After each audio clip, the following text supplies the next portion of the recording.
भारत के स्कूलों में गीता क्यों नहीं पढ़ाई जाती? क्या आपने कभी ये सोचा है? जब मैं स्कूल में था तब मैं भी ये सोचा करता था कि हमारी इतनी बड़ी किताब हमें स्कूलों में पढ़ाई क्यों नहीं जाती? क्या इसके पीछे का कारण भारत के संविधान की धारा 30 है? इस कानून के अनुसार हिंदू अपने सनातन धर्म की शिक्षा स्कूलों और कॉलेजों में ना तो दे सकते हैं और ना ही ले सकते हैं। धारा 30 के तहत मुसलमान और ईसाई अपने धर्म की शिक्षा देने के लिए इस्लामिक मदरसा और ईसाई कॉन्वेंट स्कूल चला सकते हैं, लेकिन हिंदू अपने गुरुकुल या वैदिक शिक्षा पर आधारित पारंपरिक स्कूल नहीं चला सकते, और यदि वो ऐसा करते हैं तो उन्हें इस कानून के तहत दंडित किया जाएगा। मुस्लिम बच्चों के लिए अपनी धार्मिक पुस्तक कुरान पढ़ना और सीखना अनिवार्य है, और यही नियम ईसाइयों पर भी लागू होता है, लेकिन हिंदुओं के लिए नहीं है। धारा 30 के कारण हम अपने स्कूलों और कॉलेजों में भगवत गीता पढ़ा ही नहीं सकते, जबकि इस देश की नींव ही सनातन धर्म पर है। सरदार वल्लभ भाई पटेल ने इसका कड़ा विरोध किया था। सरदार पटेल ने कह दिया था कि ये कानून हिंदुओं के साथ विश्वासघात है, पर अफसोस की बात है कि ये तब भी लागू कर दिया गया। कमेंट सेक्शन में लिखिएगा कि इसे कौन हटा सकता है।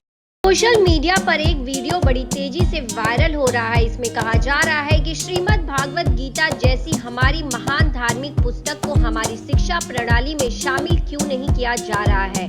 क्या इसके लिए धारा 30 जिम्मेदार है? पर अब इस विषय पर विराम लगाने का समय आ गया है, क्योंकि बीजेपी के पूर्व सांसद गोपाल शेट्टी ने इस विषय पर पार्लियामेंट में भी सवाल उठाया था कि बच्चों को स्कूल में शैक्षणिक व्यवस्था में भागवत गीता पढ़ाई जाए, और इसलिए मंत्री महोदय से मैं ये पूछना चाहूँगा कि सभी राज्य सरकारों से बातचीत करके देश का जब हम अमृत महोत्सव मनाएंगे तब पूरे देश में सभी स्कूलों में भागवत गीता पढ़ाने की व्यवस्था करने के बारे में सरकार सोच रही है क्या, ये मैं जानना चाहता हूँ।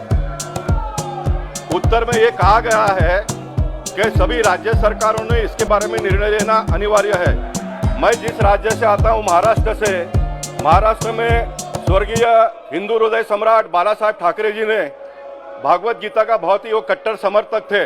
तो मैं मानता हूँ कि महाराष्ट्र की सरकार इन दिनों में उद्धव जी वहाँ पर मुख्यमंत्री है, तो वो तो इसका समर्थन ही करेंगे।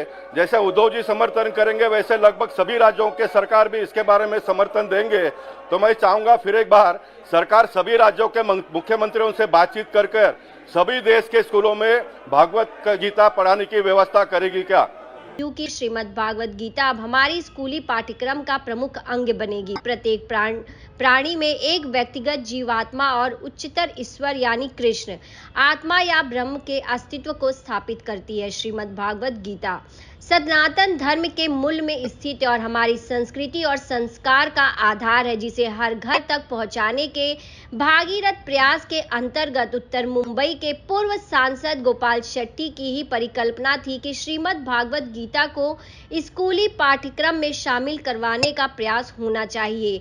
यह एक चैलेंज ही था, जिसको एक मिशन के रूप में स्थापित करते हुए गोपाल शेट्टी ने अपने सांसद कार्यकाल के दौरान पार्लियामेंट में 4 वर्ष पहले इस मुद्दे को न सिर्फ संसद पटल पर रखकर सरकार का ध्यान आकर्षित किया और अपने प्रयास में विजय पाई। पब्लिक स्कूल पाठ्यक्रम का हिस्सा बनने से पूर्व ही इस्कॉन के सहयोग से पोईसर जिमखाना में श्रीमद् भागवत गीता के पठन पाठन के लिए सत्र भी शुरू कर दिया गया, जिसका सनातन प्रेमी नागरिकों की ओर से तगड़ा प्रतिसाद भी मिला और हजारों विद्यार्थियों ने श्रीमद् भागवत गीता को अंगीकार किया। आज स्कूल के साथ साथ कॉलेजों की ओर की रुख कर सनातनी छात्र के जीवन में संस्कार और अध्यात्मता की मजबूत जड़ें श्रीमद् भागवत गीता बो रही है, जो इसके श्रेय जन सेवक गोपाल शेट्टी को जाता है। गोपाल शेट्टी को हमारे चैनल ही नहीं बल्कि हर वह परिवार और पेरेंट्स धन्यवाद कर रहे हैं जिनके बच्चों ने अब श्रीमद् भागवत गीता का ज्ञान उनके प्रयास से लेना शुरू कर दिया है। पत्रकारों का और खास करके मीडिया से जुड़े हुए लोगों का सम्मान हमने इसलिए किया क्योंकि हिंदू देवता देवी देवताओं के बारे में जब कभी भी बात आती है तो बड़े बड़े मीडिया के लोग जो है वो उसको दिखाते भी नहीं और उसके बारे में कभी चर्चा भी नहीं होता है। तो मैं ऐसा मानता हूं कि गए साल 1.5 साल में जो गीता जयंती के बारे में जो प्रसिद्धि आप लोगों ने की, उसका ऐसे लोगों का सम्मान होना चाहिए, ऐसा पार्टी के सभी कार्यकर्ताओं ने कहा। तो ऐसे 30 लोगों का हमने आज सम्मान किया। नमस्कार, आप सबको खुशी होगी इस बात को सुनकर। हम उत्तर मुंबई में भगवत गीता शिक्षा अभियान का प्रारंभ कर रहे हैं और इसका पहला कार्यक्रम 11 तारीख को शाम को 6 बजे बोरीवली कोरा केंद्र के मैदान में जो डोम बना हुआ है वहाँ पर होगा। इस्कॉन के साथ में पोईसर जिमखाना ने टाइप किया है। हम आने वाले दिनों में 6 विधानसभा में वहाँ के लोकल कॉरपोरेटर एमएलए साहब के सहयोग से 6 जगह पर इस प्रकार का कार्यक्रम करेंगे। हम चाहेंगे कि आने वाले दिनों में माँ बाप अपने बच्चों को भगवत गीता के साथ में जोड़े। भगवत गीता एक धर्म ग्रंथ है, ये धार्मिक ग्रंथ नहीं है ऐसा मेरा मानना है। धार्मिक ग्रंथ जो होता है वो हिंदुओं का प्रोटेक्शन के बारे में कहते हैं, मुसलमानों को कुरान में उनके हिफाजत के बारे में कही गई है, बाइबल में क्रिश्चियनों के बारे में कही है। लेकिन भगवत गीता ये धर्म ग्रंथ है। धर्म यानी मानव धर्म, हमारा अपना एक धर्म होता है। उस धर्म का पालन कैसे करना, अन्याय के साथ में कैसा लड़ना, ये हमको भगवत गीता में से सीख मिलती है। भगवत गीता को अभिप्रेत प्रतिनिधित्व जीवन जीने का मैंने प्रयास किया है। चाहे वो व्यक्ति छोटा हो या बड़ा हो, किसी भी जात का समुदाय का हो, अगर उसके पर अन्याय होती है, उसको अगर मेरी आवश्यकता पड़ती है तो मैं तुरंत उपलब्ध होने का प्रयास करता हूँ। मैं बहुत इसके बारे में स्पष्ट हूँ।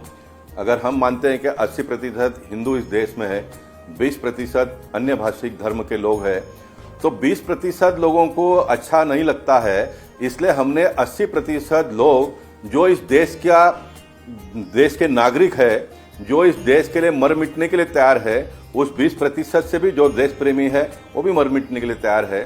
तो हमने अपने बच्चों को आने वाले दिनों में इसकी शिक्षा क्यों नहीं देनी चाहिए, ये मेरे सामने का सीधा साधा सवाल है। मैंने लोकसभा में इस बात को उठाया। मैंने कहा कि शिक्षा स्कूलों में इसको पाठ्यक्रम में लाइए। अब पाठ्यक्रम में राज्य सरकारों 2-3 राज्य सरकारों ने लाया है, लेकिन बाकी के सारे लोगों को अपनी अपनी मुश्किलें हैं। उस राज्यों के जो भी पॉलिटिकल एनालिसिस हो या तो फिर भाषिक या तो धार्मिक संख्या हो, उसके ऊपर उनको प्रॉब्लम आता होगा। तो मैंने सोचा कि हम स्वयं क्यों ना इसको स्टार्ट करें। जैसे मैंने गार्डन प्लेग्राउंड का एक जाल बिछाया उत्तर मुंबई में, तो बहुत सारे लोग उसके पीछे अभी पड़े हुए हैं। तो मैं मानता हूं कि उत्तर मुंबई में अगर हम ये स्टार्ट करते तो अन्य लोग भी स्टार्ट करेंगे। सरकार का काम करेगी। हम भारत के नागरिकों का भी, हमारा भी कुछ दायित्व बनता है। आइए हम सब लोग मिलकर आने वाले दिनों में अपने बच्चों को भगवत गीता का शिक्षण दें।